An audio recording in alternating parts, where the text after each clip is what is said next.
Get ready for the Fantasy Football Friends podcast, hosted by Carter McCracken and Max Lampkin.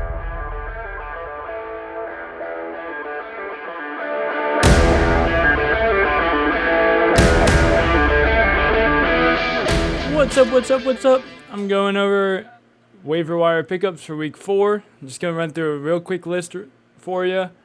Keep it short, keep it simple. First, we're going to start off with quarterbacks. This is a player I recommended last week. I think you go ahead and pick him up this week as well. CJ Stroud. He's 4th in the league right now with 906 passing yards. That's an average of 203 per game. 0 interceptions so far this season. He's going to see a lot of negative game scripts, leading to a lot of passing volume. Over 25 fantasy points in the last 2 games. And he has okay rushing upside. Not exactly an elite rusher, but can still get it done with his legs. Tyjae Spears is the backup for Derrick Henry in the Titans' backfield. He's outsnapped Derrick Henry in 2 of their 3 games this season. Although those were blowout wins, we tend to see Derrick Henry better in games where they have control of the game in general. But I think that this Titans team will not be as good as they generally are this season. And Tyjae Spears could benefit from those negative game scripts. He has the most passing upside in that backfield. I don't think he's a player you go ahead and start in any week. But if Derrick Henry is to get hurt, he has insane upside as a stash player. Tank Dell is next. He goes along with CJ Stroud, another guy I recommended last week. I think you go ahead and pick him up this week as well.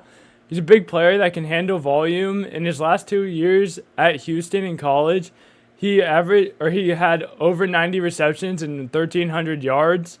So, along with negative game scripts, he can average great volume and produce with it. Big player.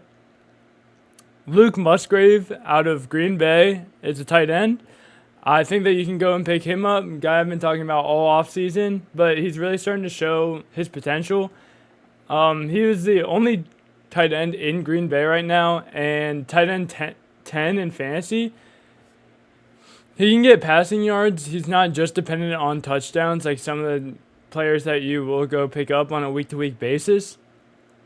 And he could have also had 2 monster weeks, which would have skyrocketed him up the rankings if it wasn't for him falling over on a 40-plus yard touchdown opportunity and a missed pass by Jordan Love when he was streaking down the seam this last week.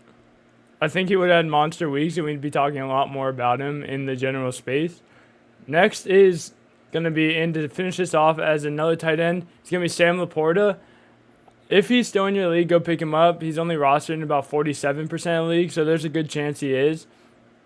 Tight end 2 right now in fantasy, 22 targets in only 3 games, so that's over 7 targets a game. He leads all tight ends in yards with 186, and he's second in receptions behind Hawkinson on, I think, like 4 or 5 less targets. He's an elite talent, and when Jameson Williams is going to be out, until he comes back, Sam Laporta is that bona fide number 2 target for Jared Goff. So that's some quick waiver wire guys you can go ahead and pick up. Feel confident about starting any of those except for Tyjae Spears. I think you sit him for a little bit. Thank you guys for watching and have a great day.